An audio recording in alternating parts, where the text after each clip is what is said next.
Perlas del libro de Marcos.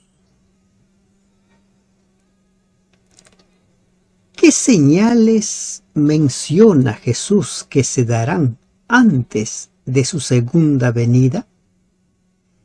¿Cómo será su segunda venida?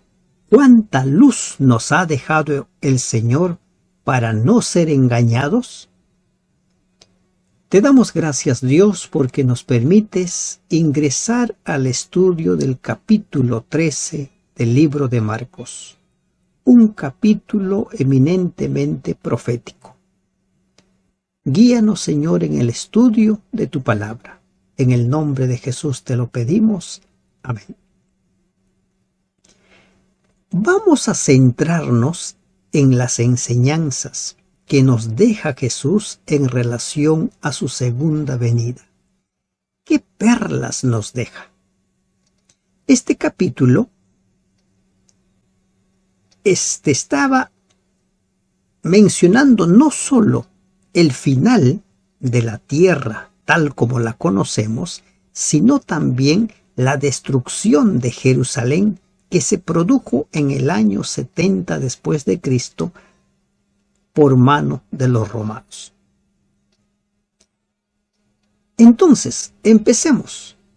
Saliendo Jesús del templo, le dijo uno de sus discípulos: Maestro, mira qué piedras y qué edificios. Para los judíos, para los israelitas, el templo siempre ha sido un motivo de orgullo. Siempre. En los tiempos del profeta Jeremías, leemos en Jeremías 7:4, puede usted leer los primeros versículos, ellos estaban seguros de que no serían sometidos por los babilonios porque el templo les daba esa garantía. El templo era motivo de orgullo, pero habían dado la espalda a Dios. Habían creado un sinnúmero de creencias y habían dejado la palabra de Dios, tal como sucedía en los tiempos de Jesús, donde los líderes religiosos habían dejado la palabra de Dios para reemplazarlo por las tradiciones, por las leyes de los hombres, muy similar. Y así como los judíos, antes de la destrucción del templo a manos de los babilonios, se sentían orgullosos, también ahora se sentían orgullosos. ¿Qué lección aprendemos aquí? No es tan importante el templo. Es bueno que la casa de oración sea una casa digna del Creador de los cielos y la tierra, pero nunca perdamos de vista quién la habita. Jesús respondiendo le dijo: ¿Ves estos grandes edificios? No quedará piedra sobre piedra, que no sea derribada. El templo quedaría completamente destruido. ¿Y por qué? ¿Cuál es el gran pecado o cuál fue el gran pecado? Haber dejado la palabra de Dios para reemplazarla por mandamientos de hombres. Es lo mismo que está sucediendo en la actualidad. Muchos maestros, muchos predicadores enseñan supuestamente tomando la palabra de Dios, pero simplemente toman la palabra de Dios como un pretexto para luego llenar sus sermones, sus mensajes con pareceres muy personales. Dar la espalda a Dios hace que todo lo demás pierda su valor. Y ese templo construido por Herodes, o reconstruido o remodelado como les parezca, dejó de ser el año 70 después de Cristo. Y se sentó en el monte de los olivos, frente al templo. Y Pedro, Jacobo, Juan y Andrés le preguntaron aparte. Estos cuatro, ahora se suma Andrés a los tres de siempre, Pedro, Juan y Jacobo. Se suma Andrés y los cuatro le hacen una pregunta que muchos hasta el día de hoy nos hacemos. ¿Cuándo serán estas cosas? ¿Y qué señal habrá cuando todas estas cosas hayan de cumplirse? ¿Cuándo? Siempre, de tanto en tanto, los estudiosos de la Biblia van fijando fechas y van estableciendo fechas. ¿Y qué sucede? Esas fechas han pasado y Cristo no ha venido. Pero Jesús ahora les va a enseñar a ellos y les va a decir cómo es que deben prepararse para ese gran día. Lo importante no es que conozcamos, lo importante es cómo nos preparamos. El conocimiento va a complementar esa preparación y esa preparación es diaria. Hay un gran problema cuando estudiamos las profecías. Siempre miramos al futuro, pero el futuro será incierto si es que nosotros descuidamos nuestra preparación de hoy. Hoy es el día en el cual hemos de prepararnos para hacer frente a esos eventos proféticos. ¿Cuándo será? ¿Qué señal?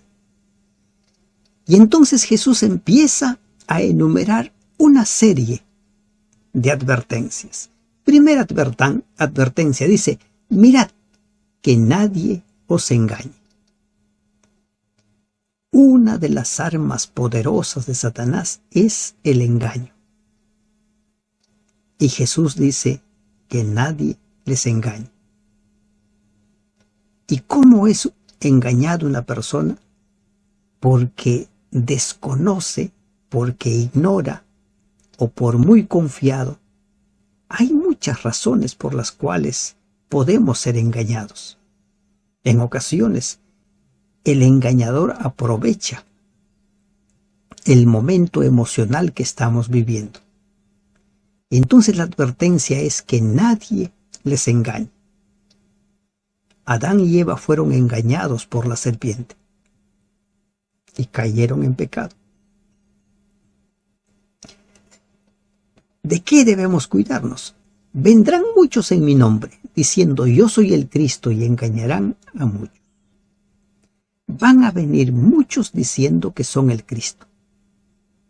Muchos. Apocalipsis 13 nos habla de que la bestia, la segunda bestia, van a hacer maravillas. Incluso van a hacer descender fuego del cielo. Cuando leemos así fríamente o aisladamente este pasaje, bueno, ¿qué tan difícil puede ser engañarnos?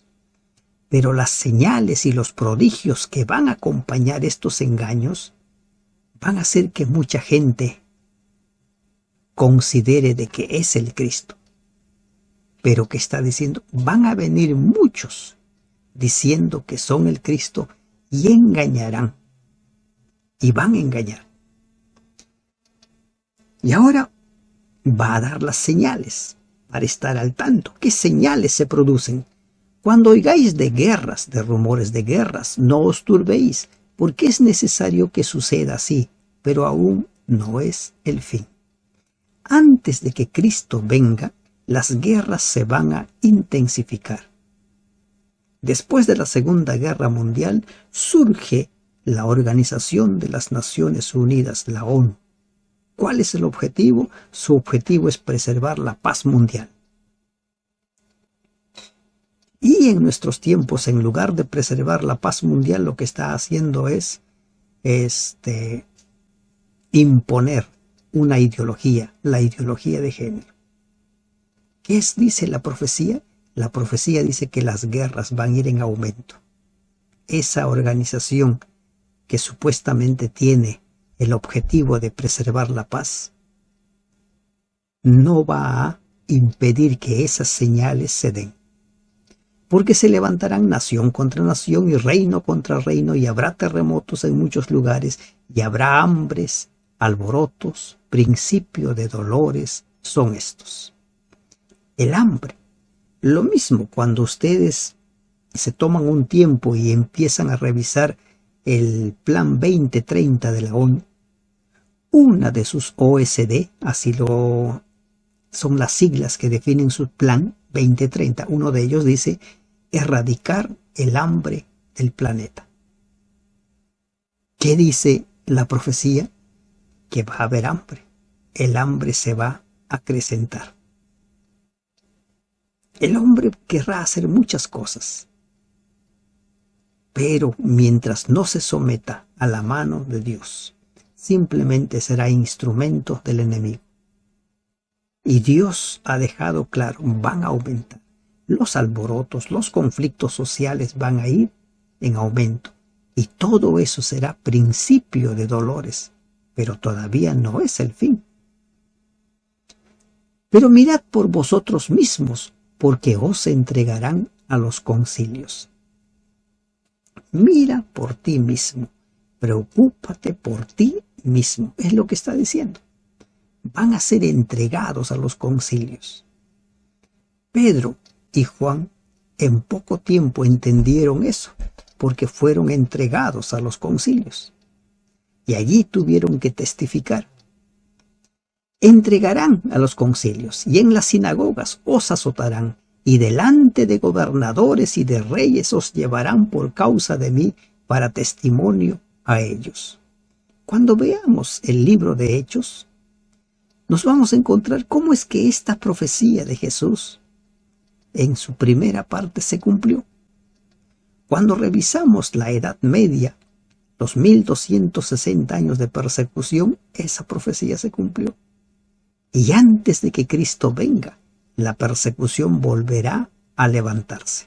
Por eso dice, mirad por vosotros mismos, hay que estar preparados. Este capítulo va a terminar con una invitación a velar. Y cuando dice, mira por ti mismo, nos está invitando a velar. Y es necesario que el Evangelio sea predicado antes a todas las naciones. Mateo dice, y será predicado el Evangelio a todo el mundo y entonces vendrá el fin. Es lo mismo que está diciendo. ¿Cuál es aquí la perla? Si tú y yo nos estamos preparando para el encuentro con Cristo, si tú y yo queremos formar parte de ese reino que va a establecer el Salvador, tenemos que formar parte de ese ejército que predica la palabra de Dios conforme a un escrito está, sin especulaciones. Conforme a un escrito está, sin engañar, sin inducir al error a las personas. Predicar. No podemos estar sin hacer nada. Pero cuando os trajeren para entregaros, no os preocupéis por lo que habéis de decir, ni lo penséis, sino lo que os fuere dado en aquella hora. Eso hablad, porque no sois vosotros los que habláis, sino el Espíritu Santo. Van a ser llevados al concilio, van a ser llevados a los tribunales. Pero ¿qué dice el Señor? Lo que vas a testificar, lo que vas a hablar, será lo que el Espíritu Santo te va a inspirar. Pero eso implica que nosotros escudriñemos las Escrituras. El Espíritu Santo nos va a recordar, nos va a dar el mensaje. Tenemos que ser nosotros canales. Tenemos que aprender ahora en tiempos de paz a ser receptivos a la voz del Espíritu Santo, a la conducción del Espíritu Santo. Ahora, en estos tiempos. Y el hermano entregará a la muerte al hermano y el padre al hijo, y se levantarán los hijos contra los padres y los matarán. Jesús lo dejó en claro. Él dijo, no he venido a traer paz, sino a traer espada. Aunque en otra ocasión dice, he venido a traer paz. Paz para todos aquellos que creen. Pero en las familias habrá conflicto, porque quienes no estén de acuerdo con que algunos de sus miembros entreguen su vida al Señor de la Biblia, no al Señor de su parecer, según su conveniencia, porque cada uno se ha formado un Dios muy particular. Pero cuando las personas entreguen su vida al Señor de la Biblia, despertarán las enemistades, los odios, al punto, dice, que se levantarán los hijos contra los padres y los matarán. Y Jesús dice en el Evangelio de Juan que muchos, al hacer eso, pensarán que están sirviendo a Dios. Y seréis aborrecidos de todos por causa de mi nombre, mas el que persevere hasta el fin, éste será salvo. Aborrecidos, perseguidos, encarcelados. Pero lo importante de esta perla es el que persevere hasta el fin. Este será salvo. Cuando Jesús habla acerca de la cosecha, esa mies debe llegar hasta la cosecha. No vale intentarlo, no vale yo quise. Sé fiel hasta la muerte. Y aquí un gran mensaje para aquellos que suelen justificar sus debilidades, sus pecados. Somos débiles, no hay ningún pecador, no hay ningún justo. Pero ¿qué es lo que dice? El que persevere hasta el fin, este será salvo. Perseverar, como dice Apocalipsis, al final de las cartas, de las 7 cartas, solo los vencedores recibirán la corona de vida. Pero cuando veáis la abominación desoladora de que habló el profeta Daniel, ¿y qué es esta abominación desoladora? Dice, una abominación desoladora puesta donde no debe estar. Ser lo que no debe ser.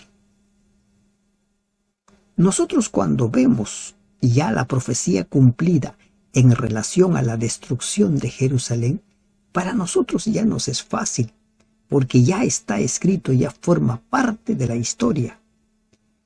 Se afirma que esa abominación desoladora en ese tiempo fue que los estandartes, el águila romana fue instalada ahí en el templo. ¿Y qué dice Jesús? Del que habló el profeta Daniel, puesta donde no debe estar. Ser impuesta donde no debería de estar, esa sería la señal para que los judíos huyan. Y en el tiempo del fin, ¿cuál será esa abominación desoladora puesta donde no debe estar? Si seguimos nosotros la línea que venimos utilizando en relación a la interpretación profética, la interpretación historicista, uno de los acontecimientos finales previos a la segunda venida de Cristo será el establecimiento del día domingo como el día del Señor. Hoy en día, el domingo como el día del Señor, los que lo defienden, los que dicen que ya ha sido establecido, no lo respetan como tal. La gente sigue haciendo lo que quiere el día domingo. Algunos van a la iglesia 1 hora, 2 horas y después hacen lo que les parece. Pero cuando se establezca como una ley, como un día para adorar, será establecido y será un día de reposo como para nosotros los que creemos en la Biblia es el día sábado. No haces nada si no dedicas tu tiempo a la adoración. Eso es lo que marcará la diferencia. Puede ser esa abominación desoladora en el tiempo del fin. Digo puede ser porque esto no está escrito. Pero como Dios ha prometido que no hará nada sin que lo revele a sus siervos los profetas, Amós 3:7, estamos seguros que en su momento será revelado. ¿Por qué? Porque esa abominación va a ser puesta donde no debe estar. El domingo será puesta en lugar del sábado, donde no debe estar. Entonces dice, huyan. Esa es la señal para huir. Esa es la señal para dejar las ciudades. Esa es la señal para buscar un lugar, para huir de la persecución, porque la persecución va a ser terrible. Pero la persecución no debe llenarnos de miedo y espanto, no debe hacernos retroceder, porque la promesa de Dios, Daniel 12:1, es que Miguel se levantará y él pelea a favor de su pueblo. El que esté en la azotea no descienda a la casa ni entre para tomar algo de su casa. El que esté en el campo no vuelva atrás a tomar su capa. ¿Qué es lo que enseñan estos versículos? Que la huida debe darse. La historia cuenta que el ejército romano, tras sitiar un buen tiempo Jerusalén, se retiró. Y ese fue el momento en el cual muchos que creían en la profecía anunciada por Jesús huyeron y salvaron sus vidas. La historia menciona que la sangre que se derramó cuando fue tomada la ciudad fue realmente escalofriante. Se dice que la sangre corría como si fueran ríos. El que esté en la azotea no descienda a su casa. Y la huida tenía que ser ya, presta. Mas hay de las que estén encintas y de las que críen en aquellos días. Realmente es terrible huir con niños recién nacidos o cuando la mujer está en proceso de gestación. Ay de aquellos. Ay, dice. Por eso en Mateo dice, rueguen que su huida no sea en día de reposo ni en invierno. Como lo dice este pasaje. Orad pues que vuestra huida no sea en invierno, para que no sea tan crudo esa huida. Porque aquellos días serán de tribulación cual nunca ha habido desde el principio de la creación que Dios creó hasta este tiempo, ni la habrá. ¿Qué es lo que dice Daniel 1? Daniel 1 habla de un tiempo de angustia, el tiempo de angustia de Jacob.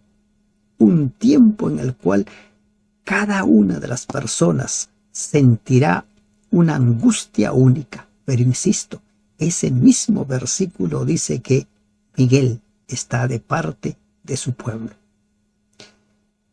Hay un gran peligro cuando estudiamos las profecías. Miramos al enemigo, a Satanás, como un enemigo poderoso, como alguien que nos va a hacer sufrir. Perdemos de vista que de nuestro lado tenemos al Dios Todopoderoso, al vencedor. No perdamos de vista eso. Y si el Señor no hubiese acortado aquellos días, nadie sería salvo, mas por causa de los escogidos que Él escogió, acortó aquellos días. Durante los 1260 años de persecución, esa persecución, la intensidad de la persecución, fue acortada cuando empiezan a surgir los movimientos reformistas. El poder papal empezó a declinar. Cuando en 1798 cae, su hegemonía ya no era tal.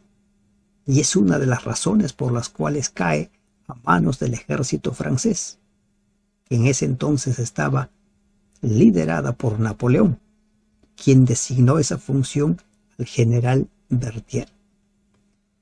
Entonces, si alguno os dijere, mirad, aquí está el Cristo, o mirad, allí está, no le creáis.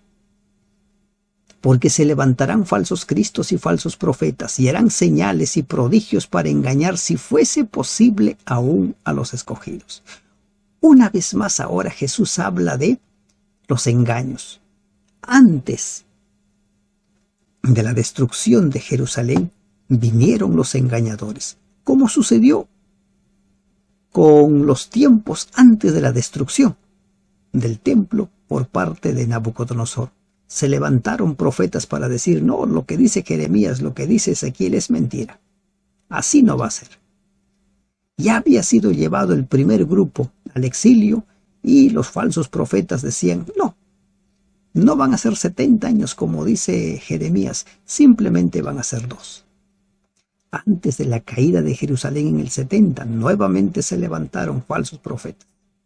antes de la caída, antes del final del planeta, tal como lo conocemos, también se levantarán falsos maestros, falsos predicadores.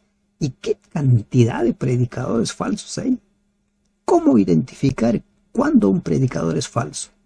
Toma nota de lo que dice y compara con el escrito está. Porque se levantarán falsos cristos y falsos profetas, y harán señales y prodigios para engañar, si fuese posible, aún a los escogidos. Mas vosotros mirad, os lo he dicho todo antes. Estamos bien advertidos.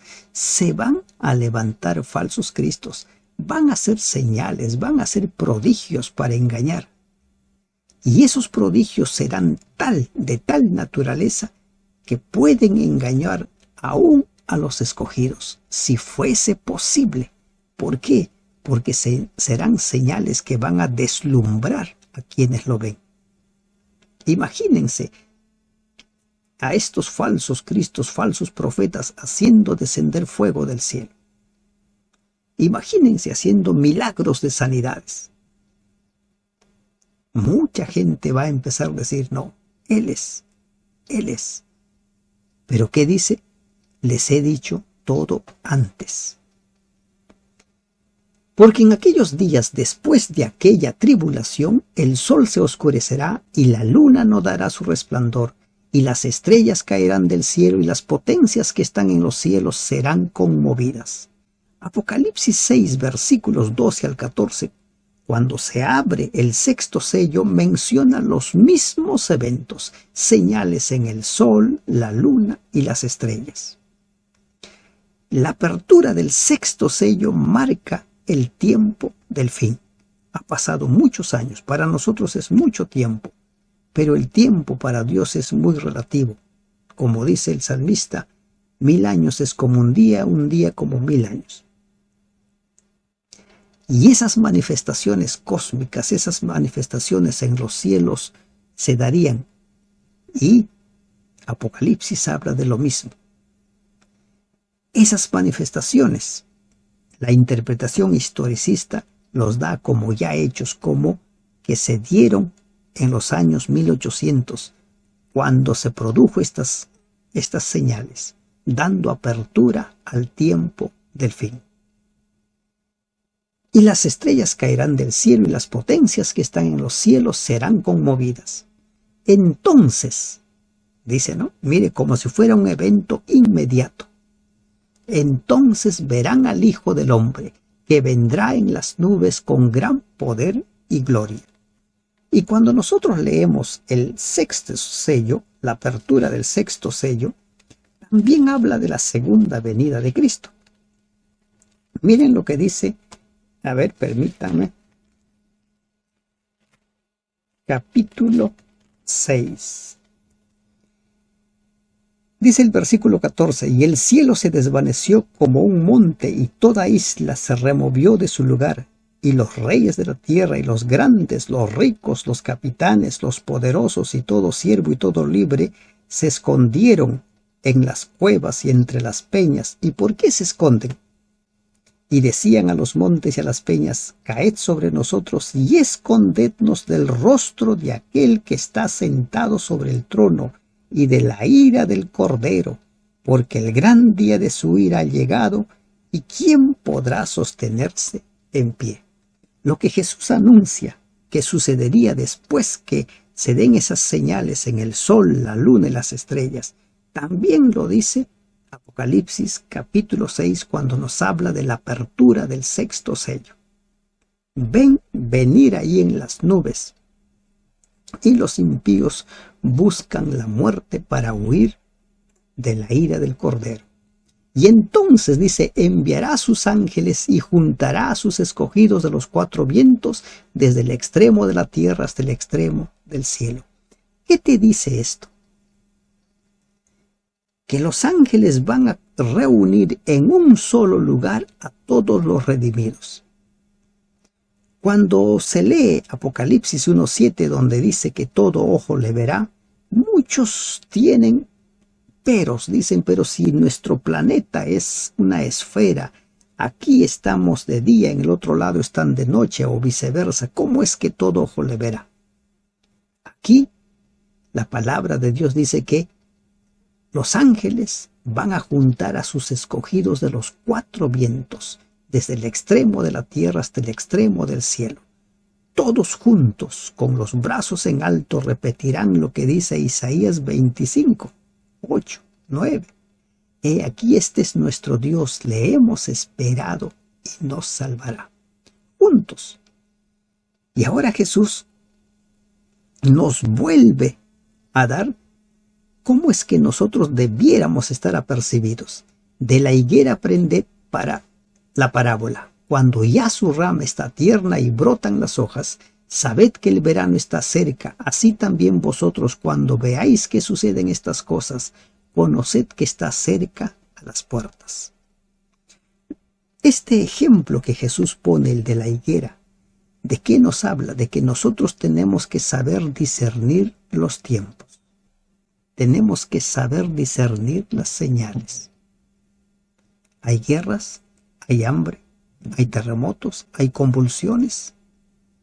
¿En qué momento de la historia estamos ya? Tenemos que irnos dando cuenta. ¿Qué es lo que dice la palabra de Dios? De cierto os digo que no pasará esta generación hasta que todo esto acontezca. Esta generación. ¿A quiénes se refiere esta generación? Si leemos nosotros 1 de Tesalonicenses 4, 17, 18 o desde el 16, habla acerca de la resurrección de los justos y de la transformación de los que estén vivos. De los que estén vivos. Es eso lo que nos dice el libro de Apocalipsis, el libro de 1 de Tesalonicenses, 1 de Corintios 15, cuando habla de la transformación de lo mortal a lo inmortal, de lo corruptible a lo incorruptible. Esa generación hasta que todo eso acontezca. Pero también muchos entienden eso de esta generación refiriéndose a la destrucción de Jerusalén, que muchos de esos presenciarían la destrucción del templo de Jerusalén. El cielo y la tierra pasarán, pero mis palabras no pasarán. ¿Qué dijo Jesús? Yo he venido a cumplir, no he venido a anular. Y aquí Jesús reitera, todo puede pasar, incluido el cielo y la tierra, pero la palabra de Dios se mantiene firme. Firme. No es anulada, no es abrogada, no pasa. Pero de aquel día y la hora nadie sabe, ni aun los ángeles que están en el cielo, ni el Padre, ni el Hijo, sino el Padre. Muchos se ven tentados a fijar fechas. Tal año, y van así, haciendo ahí sus tentativas de fijar fechas. Creámoslo al Señor. En la actualidad dice que nadie sabe el día y la hora. ¿Lo sabremos cuando esto se acerca? Posiblemente sí. ¿Y por qué digo posiblemente sí? Por 2 razones. Uno, de que van a haber profetizas, como dice Joel. En los tiempos del fin, el Espíritu del Señor se va a derramar. Y 2, por lo que dice Amós 3:7, no hace nada el Señor sin que lo revele a sus siervos. No hace nada. Las cosas grandes, las cosas trascendentales, con seguridad que serán reveladas. Mirad, velad y orad, porque no sabéis cuándo será el tiempo. No mires el cumplimiento de las profecías en el futuro, porque cuando solo miramos en el futuro descuidamos nuestra preparación actual. Velad y orad. Hoy es el día de preparación. Hoy es el día de estar a cuentas con el Señor. Es como el hombre que, yéndose lejos, dejó su casa y dio autoridad a sus siervos y a cada uno su obra. Y al portero mandó que velase. A cada uno le dio su obra. A cada uno de nosotros nos ha dado nuestros dones y talentos. A cada uno nos ha llamado para cumplir el mensaje o la misión de proclamar el Evangelio. El mensaje de los 3 ángeles. Cada uno tiene una actividad que hacer. No podemos estar descuidando nuestra preparación. Al portero que se le pide que velase. Velad pues, porque no sabéis cuándo vendrá el Señor de la casa, si al anochecer, o a la medianoche, o al canto del gallo, o a la mañana, para que cuando venga de repente no os halle durmiendo. Esto de no os halle durmiendo es simbólico. Quiere decir que siempre estamos listos. Todos vamos a dormir, como Jesús mismo menciona en la parábola de las 10 vírgenes. Todos dormitan, pero la diferencia está que los que velan, los que se preparan cada día, siempre estarán listos para recibir a su Señor. Siempre estarán a cuentas, como dice el capítulo 1 de Isaías. Siempre con sus pecados confesados, siempre presentándose cada día a la primera hora ante su Señor. A lo que a vosotros os digo, y lo que a vosotros os digo, a todos lo digo. Velad. Con esta palabra se cierra el mensaje del Señor. Nos habla de señales, nos habla cómo prepararnos y nos exhorta una vez más. Velad. Velad. La preparación para hacer frente a los eventos finales es hoy. No lo dejes para el mañana, no lo dejes para el futuro. Es hoy esa preparación. Y si no descuidas esa preparación, con seguridad que te mantendrás en pie, aún en los momentos más difíciles de la historia de la humanidad, antes de que Cristo venga por segunda vez. Que Dios te bendiga.